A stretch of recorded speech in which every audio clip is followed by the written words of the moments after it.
Good morning, everybody. I'm Larry Weishuhn. If you enjoy real-world hunting and fishing talk, you're really going to enjoy listening to my good friend, Luke Clayton, and his guest for the next hour. This is David Fox, and welcome to Outdoors with Luke Clayton and Friends. Luke has been a recognized outdoors writer for the past 3 decades and writes for a host of outdoor publications. Luke pens a weekly newspaper outdoors column that appears in over 40 Texas newspapers. Luke is on the pro staff of Pyramid Air, your one-stop shop for everything air gun related. Smoking techs, electric smokers, feel free to contact Luke through his website, catfishradio.org. Now let's join Luke and his guests for this week's show. Well, friends, it is campfire talk time now, and guess who's with us? Mr. Larry Weishuhn, here every week to share things that he's been up to and just have some fun with us. Larry, thank you again and for being with us every week, buddy. Oh man, this is so much fun, Luke. And you know, normally during the springtime, I'm lamenting the fact that it's not fall, but this spring has been so blooming busy. It's been absolutely great. You know, not too very long ago, I was up at the Oklahoma DSC chapter thing in Oklahoma City, and man, that went extremely well. I had time to spend a little time with Dustin and Nicole Vickery there from Choctaw, and then here about last weekend we had the NRA convention and had an opportunity to kind of run down over to Houston and see a bunch of old friends. Got to talk a little bit with Jim McQuett and Randy Flannery. Yeah, Randy was down. Yeah, up in I think he may still be down somewhere, but you know, this week, I don't get a chance to get away very often with my wife, but we did, and we're actually going to be in New Mexico when this airs. So, or while it's airing, while we're talking, actually. So, you know, but it's been a really good year so far already, and I really need to thank DSC, Conservation, Education, Hunter Advocacy, Hornady, accurate, deadly, dependable, and I know you've been putting it to good use as well, too. And yes. Same thing with the Stealth Vision scopes and binoculars that are headquartered there in Crockett, Texas. They just don't come any better than that. And then I had a little time, too, to spend hunting with my handguns while I was up on the Choctaw not too very long ago. My Taurus Raging Hunters and 44 mag and particularly 454 Casull. And God, I that Hornady ammo, it's called Handgun Hunter. I was thinking about American Whitetail on the rifles that I've been shooting here lately. But, man, I'll tell you what, that stuff is just so very accurate. And, God, it was fun. But I've got to tell you, too, while I was there at the Choctaw, now, you know, like you, that's one of my favorite places on earth. And I was up there not too very long ago with the guys from 10 Point Crossbow and had a chance to really take the first animal I've ever taken with a crossbow and the second one, and did it in the presence of Dusty Vickery. Dusty was with me in both instances, and so oh my gosh, that was a lot of fun. I'll tell you what, I'm gonna have to do some of that again in the future, I think. Crossbows are a lot of fun. I remember, probably 23 years ago, I remember a company sent me a crossbow, and I did some writing about it. And I'd always hunted with a compound, and I still do quite a bit, use a compound bow. But the crossbow, I thought, whoa, this thing here is accurate, deadly, and dependable. You know, it like Hornady. You know, but yeah, it would. I shot it out to 40 yards. Had the sight dots on the scope, you know, and that was back then. And now they've come. That was a very lethal hunting bow back then, but the ones they have now, the 10 points, and a lot of companies make some. Gearhead Archery even makes a very fine crossbow, but yeah, they're pretty lethal. And you know, there's a lot of controversy there among some old school bow hunters, but it's legal, and it also gives a lot of opportunity to people that may not want to take the time to learn to shoot a vertical bow, or maybe they can't. Maybe they can't pull it back. So I'm all for crossbows, and you know, to be used during our archery seasons. Plus, it's just a whole lot of fun, and they're very accurate, aren't they, Larry? you know? They really are. The 10-point that I've got, that I had them help me set it up, and the first arrow I shot went right in the bullseye. I was shooting it about at 30 yards actually, and the second arrow went right into the backside of that first arrow, one of the Robin Hood type of thing. So the beauty of the crossbows, particularly like that one that I was shooting from 10-point, is not only the accurate, the reliability of that accuracy is there. Seemed like every time you shoot, and I got there, and initially I was going to hunt with a handgun, and Mark Seidlinger, who's with Media Direct Creative and does a lot of the PR work and things like that for 10-point, and then Brian Flaherty, who is the marketing director with 10-point, was there, and they said, "Why don't you try this?" And so I looked over at Dusty, and Dusty just kind of started smiling, and he says, "If you want to go," he says, "I know a place," and he says, "But I want to go with you. I want to see you do this." So we got lucky, went out in the first afternoon, and I shot a real nice eater type sow, probably weighed about right at 100 pounds, and then went out the second morning, right after that, the next morning, and shot a 3-legged fallow doe that had obviously caught her leg in a fence or something like that, and she was essentially missing her leg for the most part from about the hock on her left side on down. Was able to put her down, so that got me ready as far as I'm concerned. It built a whole lot of confidence to where when I go back to the Choctaw this fall for their archery black bear season, man, I'm going to be ready. And you're right. And I had a crossbow when I was a kid, and I could hit I take that back. I couldn't hit the broadside of the barn, literally. And then we had a big barn that you never knew where that bolt or arrow was going to go. And with these, it's so much different. So I'm really kind of looking forward to doing a few more hunts with the crossbow. And I don't have the time to practice like I would need to if I were going to shoot a vertical bow, or and I'm not as strong as I used to be. And so to me, man, this has opened a few doors in different places, particularly. Not only do I appreciate the challenge because you have to get close, which is one of the things I enjoy about the handgun thing, but at the same time, it's opened up some seasons that I might not otherwise have been able to hunt. There you go. Right. I'll mention this too, Larry. I recently did a nostalgic trip, if you will, to Gibson's Outpost and Shooting Range. That's out on the outskirts of Mesquite, Texas. Right by the airport. It's in unincorporated land, but you're talking about going back. I first shot there maybe 40 years ago. I was in my 30s. I shot a TC Contender that you sent me back in those days, 730 waters. Yes. 730. Yep, that's what it was. You never even hear that caliber. I don't anymore. But I had to think, what was it? That's what it was. It's still around, but there are not many of them left, I don't think. No. But you sent me one, and I took that with the Simmons handgun scope back in the day, and I sat down at a bench at Gibson's Outpost, and I sighted it in. Well, I would like to invite our friends to watch this because I took a CVA. It's the guide rifle, in a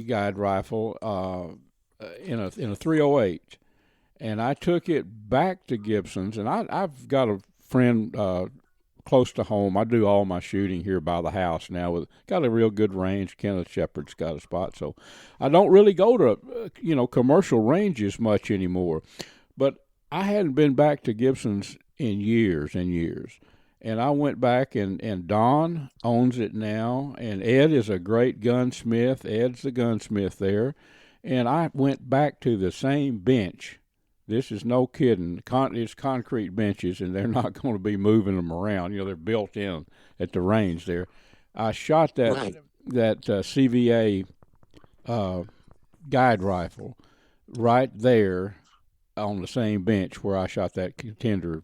I'll be darned. And I filmed it. So, folks, you can go to YouTube, and I'd like you to watch this because it's kind of interesting, I think.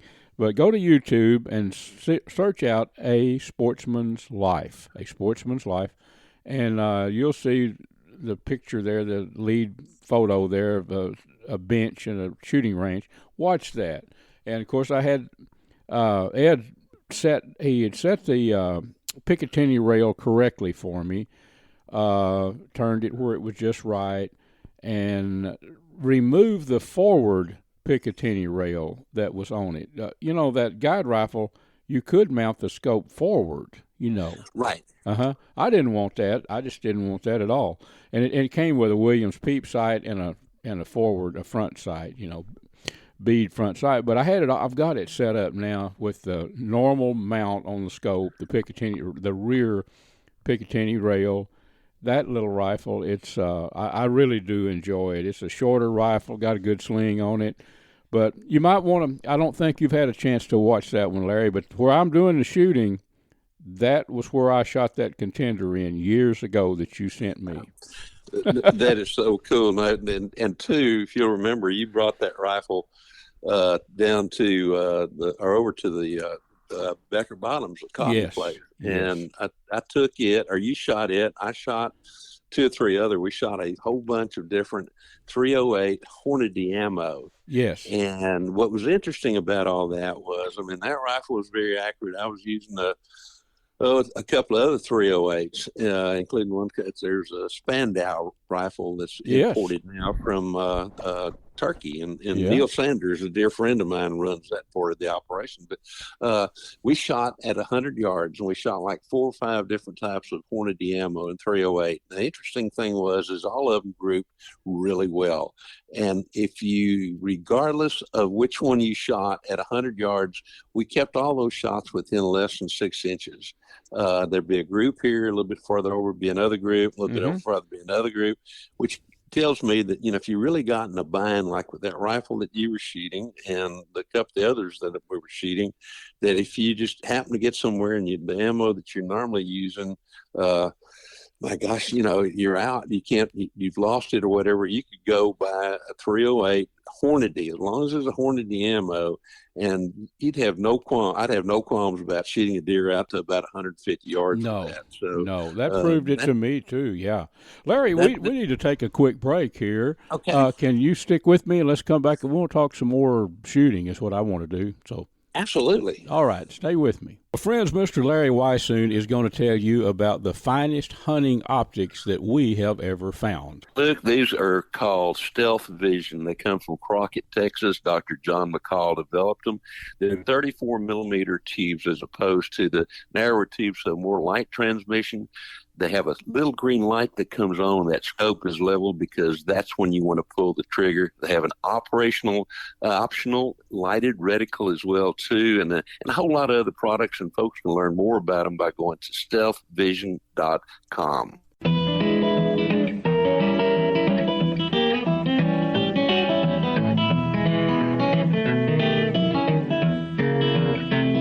If you enjoy hunting, I want to hook you up with Ultramatic Feeders. You need to know about this company. The website is ultramaticfeeders.com. There are a one-shop stop for everything you need with hunting blinds. They have all kind of different brands of hunting blinds, game feeders, parts for feeders. Again, the website is ultramaticfeeders.com. And friends, I've been using Smoking Tex electric smokers for over 15 years, probably closer to 20 years. You can go online to smokingtex.com. They're not one of your throwaway electric smokers that you can find at some package stores. These things are made to last. I've got one that I've been using for, that length of time, probably 15 years. Check them out online, smokingtex.com. Well, friends, we are back with Mr. Weishuhn, and we just didn't have enough time to cover all the bases in our first segment. Larry, we were talking about shooting and all that. A good gunsmith, by golly, everybody needs, almost like a doctor. You shoot, you need a good gunsmith, and Ed out there he has become my new gunsmith out at Gibson Shooting Range. Very knowledgeable young guy, lives and breathes shooting. He does, and gunsmithing. But he's built I don't even know the caliber, but he shoots competition, long range, Right. And he had built an awesome rifle out there. He showed it to me. I should have paid more attention to the caliber, but he knows his stuff. But I wanted to mention, I had no names mentioned here at all, but when I got that CVA, and I knew what I wanted to do with the rifle. I did not want that forward-mounted Picatinny rail. Didn't even need it on there, Right. I didn't want to mount the scope with that such long eye relief. I didn't want that. Nor did I want the Weaver peep sight. So when I picked it up, a quote gunsmith, I said, well, yeah, while we're here, go ahead and, if you will, and mount that, it comes with a rear Picatinny for the rear setup. Go ahead and mount that and bore sight it. And then save me some time when I'm out there at the range, I'll be on. Well, you noticed it, and everybody noticed it but me. I mean, this is the truth. And when you looked at it, you said, wait a minute, that's backwards. Several people noticed it was backwards. I did not know. I could not tell the length. It fit. It was 180 degrees, wasn't it? Turned the wrong way.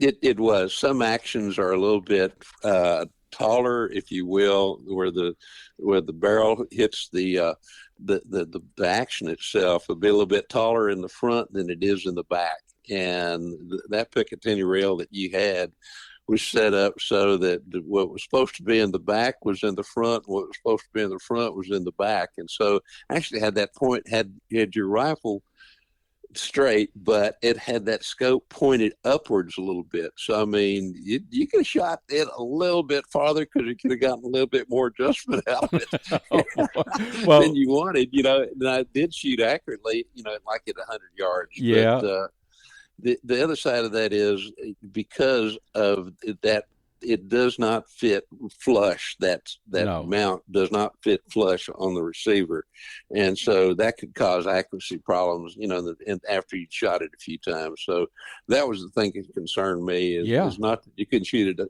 accurate at 100 yards or 200 yards, but over a period of time that was going to get loose, and that one animal that you're after, it may have not even been close to where the bullet may have not been close to where you thought it was going to go. That's right. And I had time to visit with Ed out there, the gunsmith, and he went in depth. He said, the whole premise is to have your scope level with your barrel. Right. I mean, I know that, but he said, and what was happening? He said, yeah, the accuracy, as you and I found out at 100 yards, even mounted 180 degrees wrong, was pretty good, pretty decent. It was shooting, I think, around a minute of angle. But, right. But he said, you start shooting much farther, your scope is on one plane and your barrel's on another. You're not going to get any. It's going to go haywire on you at a distance. And I never really shot it there, but when he turned it around, the last three, if I'm not, was 0.76 or something. He measured it with calipers there, 0.76 at 100 that I shot. I got him to make, he was doing the adjustments, setting the scope up, and then I shot 3 at that. So, yeah, makes a difference. And I Picatinny rails now are, I guess, the standard. But I've even go back, and I know you do, Larry, the dovetail mounts and all that, and they mount easier and quicker now. There's no question about that. But that's pretty much what most new rifles have, isn't it? It really is, and they're fine if it's a rifle that you're not going to use for having to shoot numerous times or potentially shooting numerous times. The thing about it is you would never, ever want to put a Picatinny rail mount on a gun that doesn't have a magazine or doesn't have a clip that you can pull out. Right. Because that bar runs across the top of that action, and you cannot feed shells in there like you need to. So there's some guns that, particularly if you're looking to potentially at a gun that doesn't have a clip or a magazine clip kind of thing, or that has that you're going to use for dangerous game. Yeah. Oh yeah. You never would want one of those, because there's just no way that you can do that. Now they're 2-part Picatinny type rail type things that you can get that'll still fit, the majority of the scope ring mounts. But yeah, you're right. Most people these days are, and I look at them a whole lot differently. The Picket, I appreciate them, on certain guns, but there on some guns I would never ever mount that kind of a base mount, if you will, for a scope. Yeah, well, I get it. If you were hunting buffalo or whatever, and with a rifle that wasn't magazine fed, or and you needed to slide another shell in there quick. I mean, it takes Houdini to get one. You almost have to point the barrel down and drop it in so it'll feed, right? So.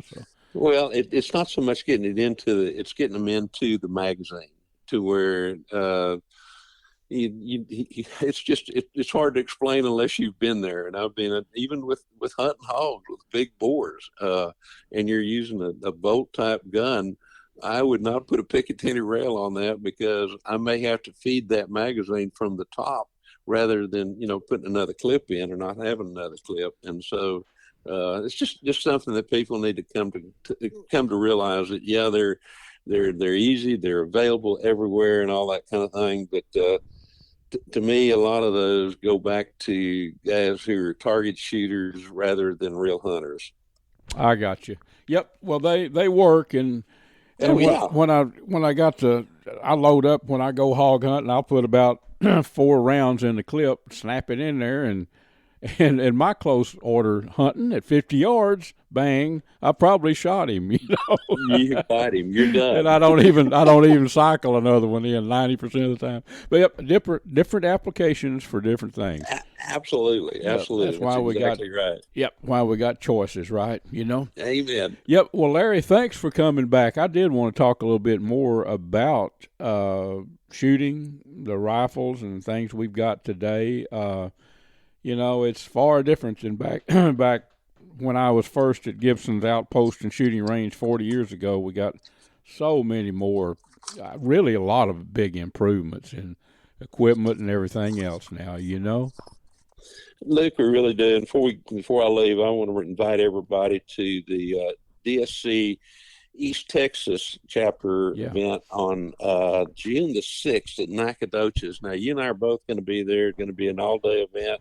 That's going to be absolutely great fun. And then remind people, too, about the DSC Summer Expo. It's going to be at the Gaylord Texan in Grapevine, Texas, July 23rd, 24th, 25th, 26th. And that Saturday night, we will have our DSC Foundation Gala, and lots of things going to be there as well, too.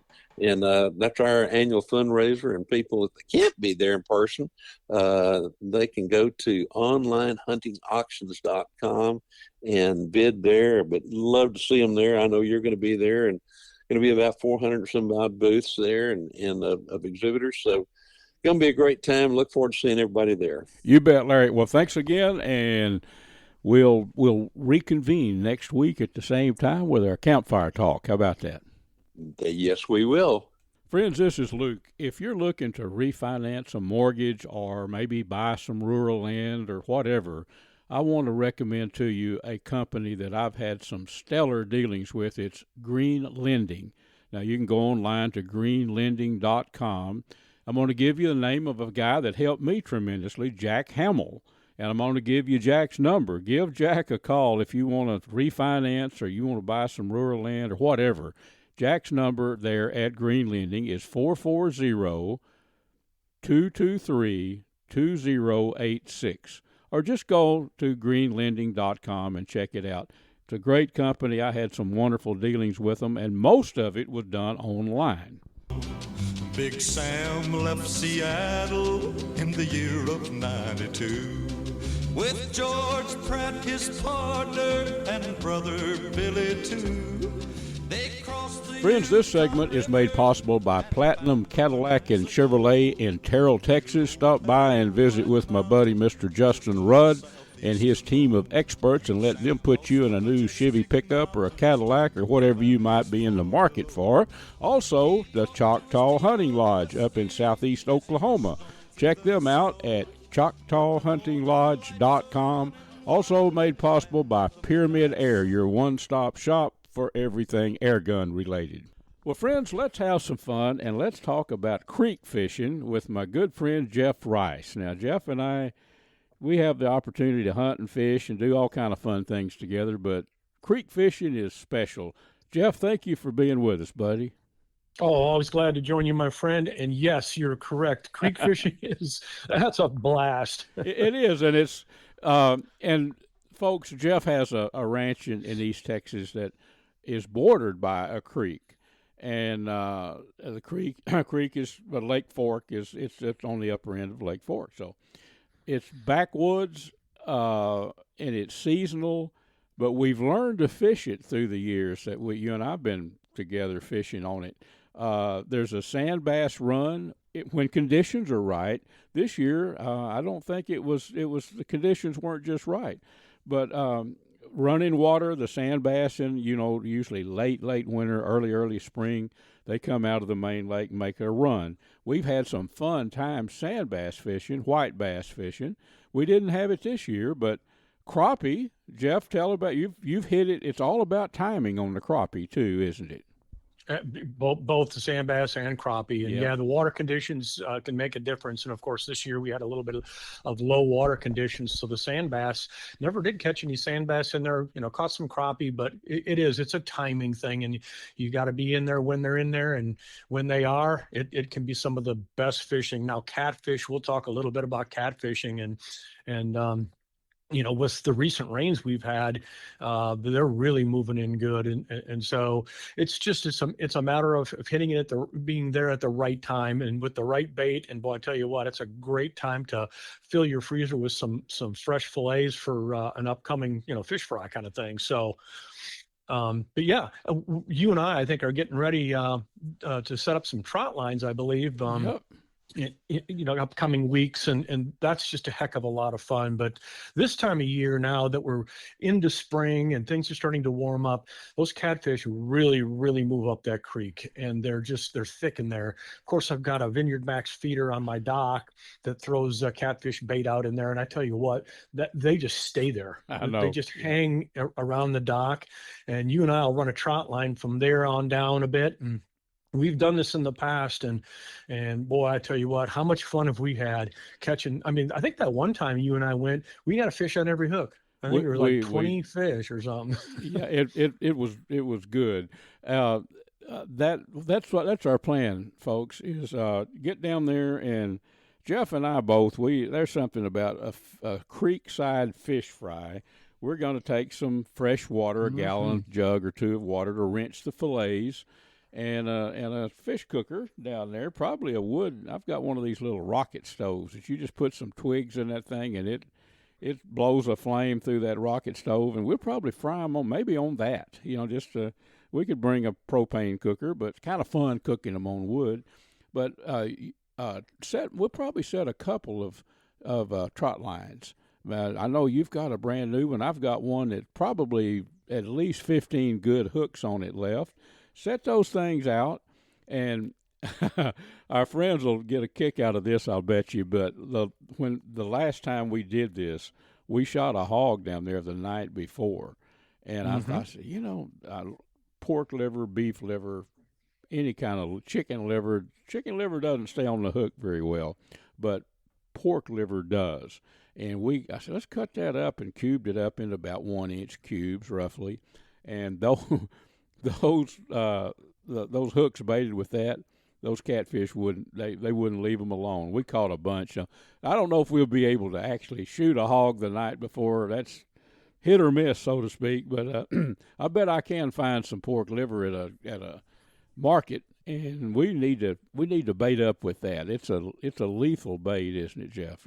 Oh, I was so surprised when we cut that up and stuck that on there, how good that really was. Yeah. And every hog I shoot from now on forward, You cut the liver out, cut it up into pieces, and just throw chunks into the freezer. Yeah. And when you need them, pull them out. And that is some of the best bait. And you and I found that out real quick. That's right. The thing about the wild hog liver, blood bait, I fished with blood bait for years. I used to know a gentleman called Ray's. He made blood bait. You put it, salt it, and put it out on a screen, and it dries to a really tight consistency. But the blood in it, that especially channel cat, and the fresh the fresh pork liver like that, it's got more blood in it. So it's a good tip for people that hunt hogs. If you like to catch catfish, put some of that in a freezer bag and throw it in the freezer till you go catfishing. Absolutely. But yep. So what we can do is get down. Maybe we can get down there early. Who knows? We might be able to shoot a hog the night before. If not, I promise I will bring some. I'll have some. Domestic might work. It may work just as well, but we'll have some pork liver, and then catch a bunch. And our goal is to catch a couple of limits of them, on the trot line, and fillet about noontime. Fillet 5 or 6 of them. And let's have us a good fish fry with some potatoes, and maybe some pork and beans. And that would put the icing on the cake as far as I'm concerned, Oh, for sure. If we're going to go down there and take the time to catch a bunch of fish, which I know we will, we're going to cook some. You bet. And, if Lady Luck shines, we'll shoot a hog maybe the night before, and we'll have fresh bait. And if we have fresh bait, that's really going to be special. Regardless, we're going to catch some fish. It's going to happen. Yeah. Oh, yeah. Yeah, and a lot of people now trot lining was a way of life when I was a boy growing up in Red River County. We would always go up into Oklahoma across the Red River, not too far from Idabel, and there was a lake that I've looked at it on maps. We called it Long Log Lake, but there's this Long Lost Lost Lake. And the whole thing, Jeff, might have been average depth, maybe 5 foot, It was a shallow lake. But it was chock full of channel catfish that if you caught one that weighed 6 or 8 pounds, it was a big one. But most of them weigh about 1.5 pounds to 3 pounds. But you could our goal was to get a little camp set up, get our lines, 2 or 3 trot lines set out, stretch them between old stobs out there, stick-ups, and catch a mess for the evening meal, the first evening meal. And I don't remember us ever failing to do that. I think that's one reason I still like to cook those fish right on the bank. I don't know if they ever taste any better, Jeff, Oh, they don't. Nope, that's the place to do it. If you're going to do it right there. Yeah, get them cooked. Well, that's what I thought it'd be fun to have Jeff talk, and he and I talk about creek fishing. Now, trot lining is a good way to catch a bunch of them. And I tell you, if you've never done it, people talk about it. It's not a lot. So I've heard people say, "Oh, that's not as much fun." Well, when you start easing down the line with pulling your little boat along or whatever, and you see that line surging 3 or 4 feet on either side, tell me that won't get your adrenaline going, Jeff. Heck yeah, that's a lot of fun. It is, and it's a good way to catch a bunch of catfish quick. So I appreciate you being with us, Jeff. I just thought it would be real fun to talk about that, and that's our next outdoor adventure together. We haven't really. I believe it's going to be. Yep. Absolutely. I know you need some for your freezer because we had the rendezvous and you fried up a bunch of your personal catfish. Man. So it's time to fill your freezer again, my friend. Well, time to fill that old cast iron skillet on the banks of the creek too, Jeff. I think we'll have enough for both. We will. I'd like you to mention our weekly, the TV show, A Sportsman's Life. I bet most people that listen to our radio show know about it, but tell them about it and how they can find it and watch it on TV. Absolutely. Yeah. For those of you that want to, watch our adventures, we talk about them certainly on Luke does on the radio and whatnot. But if you want to actually see what we're doing, go to A Sportsman's Life. You can go right on YouTube in the search engine and just type in A Sportsman's Life and you'll find our show. Also, you can go to carbontv.com and we stream live on Carbon TV. So you'll catch the show there as well. And you can catch all of our adventures. And we've had How many great adventures have we had, Luke? Oh my gosh, we became friends about 11 or 12 years ago. We met at a wild hog festival of all things, and I remember Demi, your wife, said, "You and this guy are going to be friends from now on." And by golly, she knew. She was right. She was right. We've done everything from exciting javelina hunts together to all kind of fishing and hunting trips. And I look forward to a bunch more of them, Jeff. And thank you for being with us today, buddy. All right, glad to join you. Folks, I want to tell you about one of my long-term partners, and that is Pyramid Air. The website is pyramayd.com. They're a one-stop shop for everything airgun related. Big bores, little bores, PCP guns, springers, you name it. All different brands, some great airgun supplies, but also a whole lot more. Archery, ammo, optics, shooting and outdoor gear, action sports, all this stuff can be found right there and ordered through Pyramid Air. So remember, go online to pyramayd.com. The snowflakes fall as winter comes, and time just seems to fly. Friends, I've been shooting and hunting with CVA muzzleloaders a long time. They are, in my opinion, the best muzzleloaders on the market. But did you know CVA also makes a very fine line of centerfire rifles, built to last and super accurate? Been hunting with those for several years. Check them both out, the muzzleloaders and the centerfires, online at cva.com.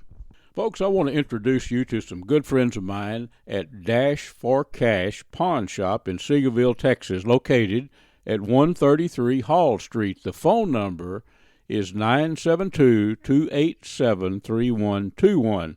Go by there and talk with Gary or Randy, the owner. They're great people. They've got some great prices. Again, that's the Dash for Cash Pawn Shop, Seagoville, Texas, 972-287-3121. Well, friends, we have a little time in today's show, and Larry Weishuhn has got a little time. He's back with us. Larry, let's you and I discuss coyotes and controlling their numbers a little bit. How about that? Look, I'd love to. You know, coyotes are, oh my gosh, they play a very important role in wildlife. But like anything else, they need to be controlled at times. And it's just part of an overall management program. You know, that we're into the edge of the fawn season right now. In May, we'll start seeing fawns in a lot of different places. And there was a time when there weren't nearly as many coyotes as there are today. The coyotes are pretty much scattered all over North America when you get right down to it, in one form or fashion. But we're getting into our fawning seasons with deer and with antelope and even with elk and all those other kind of things. And right now, these coyotes are probably pretty hungry, to be honest with you, because the females have had pups, and the pups are going to be, they need to eat, and they're going to be growing here before too very long. And so there is some competition that goes on, but, you know, we do lose those kind of things to coyotes and predators.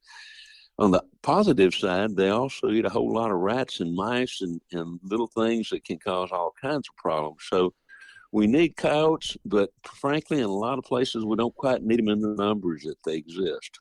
That's true, Larry. I guess a lot of it is, you know, wolves, or there are no wolves to speak of in the wild in Texas. So there's going to be one dominant canine. I do know that. And now it's the coyote. So their numbers, if not controlled, their numbers will get way, way out of hand, won't they?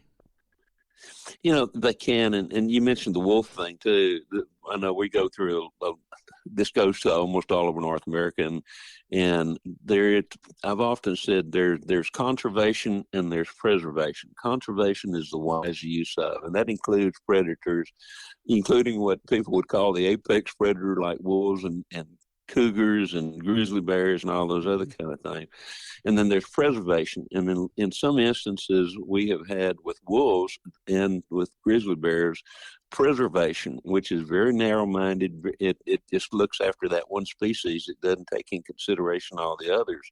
And it can be that way with coyotes in both respects, in that people go, well, man, we shouldn't shoot a single coyote, and the other one going, we need to shoot all of them. Well, the true answer as far as the best betterment of all wildlife is to manage those species, whether they're predator or whether they're prey. And that includes removing numbers sometime and trying to keep that population in check so that it's on an average across the board, pretty much stays level, rather than these high peaks of predators and then no prey. And then once you get rid of the predators, and there's a huge prey base again. So what you want to do is try to create more of a straight line so that everything benefits, including the habitat, instead of these high ups and downs that have a tendency to have if it's left totally to nature. And we can't do that anymore because of the number of people and the way the land is structured these days and those kind of things. So it becomes very important that we carry on a good management program, a conservation program, which is the wise use of making certain that you remove not only predators, but prey as well. I get it, Larry. Let's see if I'm on track here. Now is a time where there are a lot of pups, a lot of coyote pups are in the dens, right? So they're there. Now, I've studied and read, and you, being a biologist, you've studied this. A lot of the female, of course, the pups are on milk right now. That's they're young babies, really, if you will. So I've read that the male coyote is out. The female pretty much stays in the den the first few weeks, and then the male he provides rabbits, mice, whatever he can catch. But this coincides, this need for food for these coyotes. That male is out hunting all the time, I'm sure, and probably in some cases the female too. But it coincides with the birthing of deer. I mean, we're right, like you mentioned earlier, we're right on the cusp of the fawns hitting the ground. The timing, as far as we as hunters, is all wrong right there. So it is a time. I've witnessed in the woods coyotes, that kill, and you have too many times of fawns. But the deal is when a coyote stumbles up on a fawn, he may not smell it. I don't know, but he's going to eat it. So there's a lot of fawns lost to coyotes, and if their numbers are not kept in check, I mean, you on social media, coyotes are kind of demonized. They really are, for just reason when it comes to deer. But if we can keep their numbers under control, and that's really not just a predator hunting season time in the dead of winter, is it, Larry? I mean, and I think you and I are going to try to get a coyote or two or three in Kaufman County real soon. So when you can, it's best to remove the surplus, right? It is, and that it's an ongoing program as far as I'm concerned when it comes to predator control. Now, ideally, I'd like to remove as many as I can within reason during the months of, say, December, January, and even that time frame, because removing them then is going to take out some of those females that are going to be having litters, that are going to be hungry and be trying to, get after the fawns kind of thing. So that's an ideal time, as far as I'm concerned, to try to remove the predators, is that winter time, late winter, early winter, late winter time. But once you start a predator program, particularly like with coyotes, it's got to be an ongoing program. You can't just go, well, we're going to shoot a bunch of coyotes right now and then we won't have to do it again, because they're naturally in higher numbers. Their litters go up and that kind of thing. And because of the fact that how you've removed some coyotes and now there's a greater food base, well, the predators try to take advantage of that kind of thing. So to me, what you do is once you get on a predator control program, you carry on that predator control program throughout the year. And again, try to manage those things in terms of numbers. Just like if you're into a management deer program, you need to remove a certain number of bucks and a certain number of does, of course, every year as well too.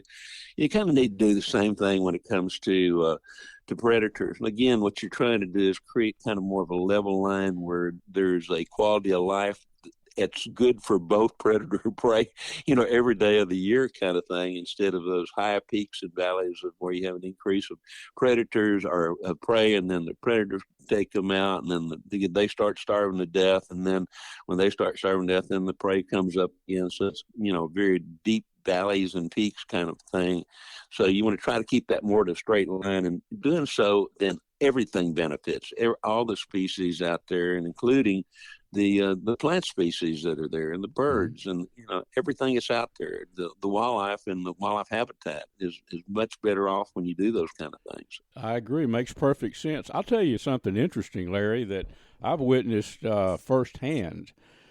Is where I live, there are a great many wild hogs, lots of hogs right here.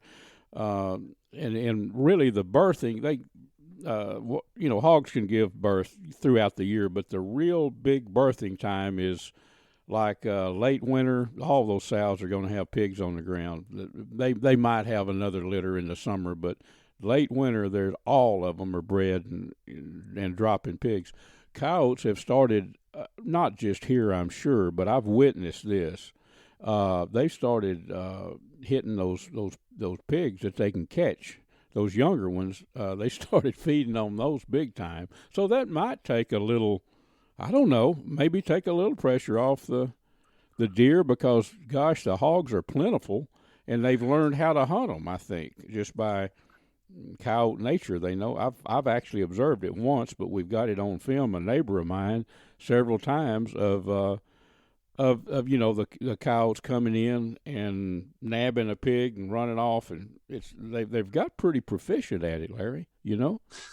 Look, I think you're exactly right, because I've seen numerous sounders of hogs come through, and where I've seen them, the vegetation has been so tall, I could see that they were moving through the area.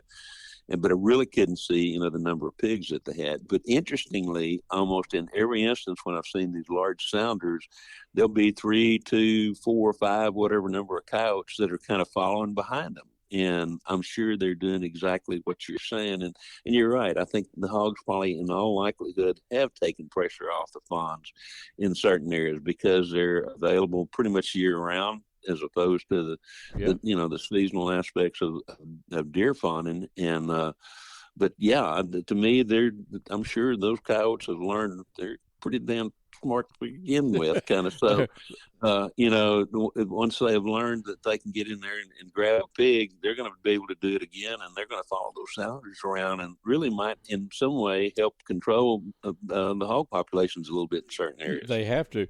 Coyotes must be a little bit like you and I, Larry. They like the tender wild pork. Yeah. I think you're exactly right. Once they taste it, I know they will. They'll come back for more. Well, we're out of time. Thank you for coming back. We've appreciate you being with us always in Campfire Talk. But we've had a good. I think you have covered some topics that'll be of interest to people and enlighten a few folks. So, want you to be with me next week. We're going to kick it off again, and no telling where we're going to go with the conversations, but we're going to have fun, and hopefully your information, I know it helps a lot of people, Larry. So thanks very much.